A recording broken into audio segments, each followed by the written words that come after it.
This week on C Plus News Time, thank God it's Friday and I get to watch my favorite situational comedies featuring larger-than-life and down-home families of whom I've come to care for over the time it takes to watch their shows. Or should I say TGIF, AIGT, WFSC, FLTL, ADHF, OWIC, TCFO, TTIT, TWTS. I think the first one's easier. Starting this Friday, Hulu subscribers can watch all of ABC's 90 sitcoms and shows like Step by Step, Ooh Baby, the overrated Full House. This joins Amazon's Summer 2017 pact with Carsey Werner TV to feature their shows including Roseanne and Grace Under Fire. Get ready to hang with Mr. Cooper, spend time with the only family that matters, learn a different world, and get grounded for life. All of this only on News Time. Wait, I don't want to be grounded. There's a sock hop on Saturday, and I want to share a root beer float with Betty Draper. It's C Plus News Time. Delivering to you the news you didn't know about, the news you didn't care about, and the news you didn't know you cared about. With host, Chad White. Now, here's that host, Chad White.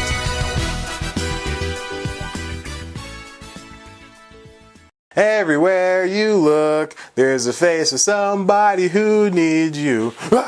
Welcome back to C Plus News Time. I'm your host, Chad White. So stupid. And this is the comedy news you didn't know about for week of September 18th, 2017. I scared myself there.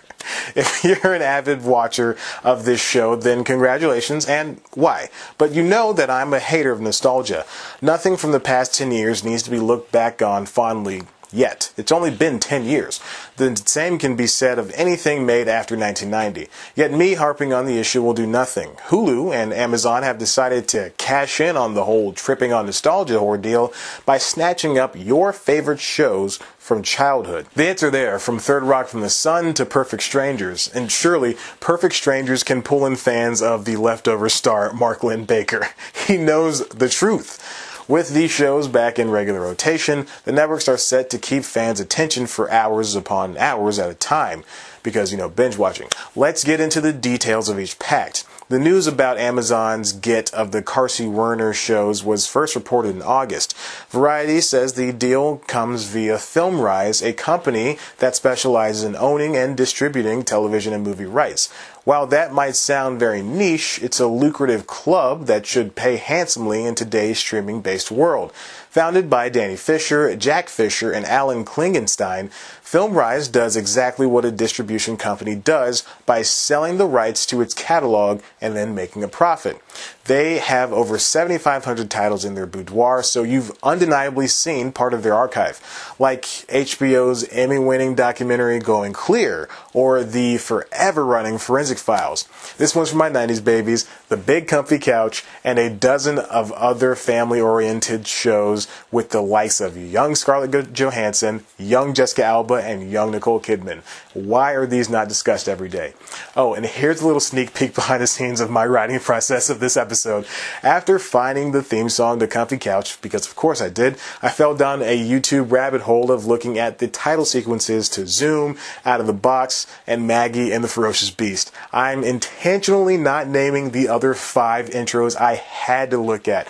You fucking got me, YouTube, you bastard.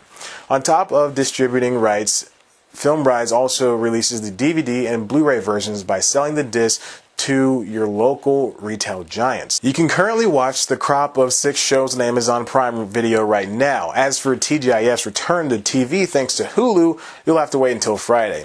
The date is important because it's days after the 30th anniversary of arguably the most coveted and equally crappy sap shack that is Full House, which premiered on September 22nd, 1987. The same day in 92 happens to be Hanging with Mr. Cooper's birthday too. It turns 25. And stop me if you've heard this one, because September 22nd is the anniversary of another TGIF show in Family Matters, celebrating its 28th, and the 20th is Step by Step, Ooh Baby's 26th birthday. ABC is highly predictable. The announcement of Hulu's acquisition came during the Summer Television Critics Association press tour, and just assumed the deal was similarly worked out much in the same way Amazon's was. The only defining factor is TGIF's block was handled by Warner Bros. Domestic television distribution, so it was most likely on a larger scale. Continuing their dominance of psychometry, this week Hulu captured the rerun rights of Will and Grace, which is coming back in a few days. The move was in no doubt simple because NBC, which owns 30% of Hulu, ran the original series. So, go figure. There you have it, one of the most iconic television blocks of all time, and several other highly rated sitcoms are now being readily made available to you for small monthly fees. I don't have to sit here and tell you to watch because I know you'll do it either way. You're welcome. And finally, I want to do an update to a story I did about a month ago. MoviePass seemed like a mega service for any movie lover or those who hate spending money on tickets only to drop more cash on popcorn and soda. How dare you? If you don't know, it acts much like a streaming service, but for new movies at actual movie theaters. Users pay $10 a month to see an unlimited number of movies in a month, one a day actually, while MoviePass pays full prices to theaters for ticket prices. It's a wonderful idea of which big movie is afraid. It used to be upwards of $50 a month, but they cut prices in order to attract new users and open an IPO early next year. But since the price cut, it's had trouble fulfilling subscriber wishes. Within 2 days, 150,000 new members signed up, and as of September 14th, 400,000 of you have requested to be a part of the club. And yet, MoviePass is not able to make itself work for the new subs. In a blog post, the company would tell newcomers to hold onto their butts for up to 3 weeks to receive their passes. If you're so antsy, you can use your free movie a day pass right now. Just download the app and find a theater that utilizes e-ticket technology, but that would require a theater to actually use such technology, and not a lot of them do. In fact, MoviePass itself only names 3 participating chains.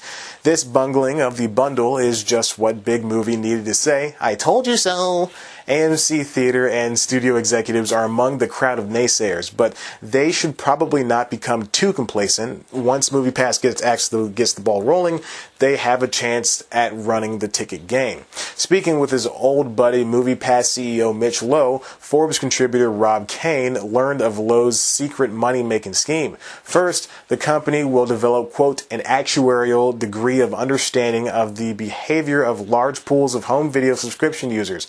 Next, they'll smooth out the, quote, customer value proposition to balance subscription price with consumer demands to optimize profits. And finally, they'll use Cinematech, a homemade algorithm to, quote, process subscriber preference data and make individualized recommendations about additional films that a subscriber would likely enjoy, thus enhancing the service's value. All of this should sound familiar, as it happens to be the same business model Lowe used when he helped create Netflix. Best friends Kane and Lowe would continue to discuss MoviePass's failure and what steps needed to be taken in the coming months for it to be successful. Lowe said they underestimated the response, adding that he hoped he'd get 150,000 subs in over a year, let alone 2 days. Their site even crashed, overwhelming their 9-person staff. So why is MoviePass taking so long to deliver MoviePasses after hiring another distribution center to quadruple output and adding several dozen new staff? As it turns out, the MasterCards users have special security features, and only a handful of centers can create them.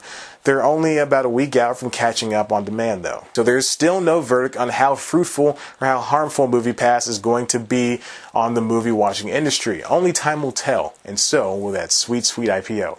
And that's all the news I have for you for this week on CB Plus News Time. Why don't you subscribe and check out one of the videos? Of course, you can always head to the website cbpluscomedy.com, where, of course, I will speak in a clearer tone and accent. You can follow us on Twitter at cbpluscomedy. Follow me on Twitter at ChadBlackWhite. Like us on Facebook. Listen to the Constitutionals podcast, and be sure to see all the movies you can and distribute all the TV shows you can. Bye.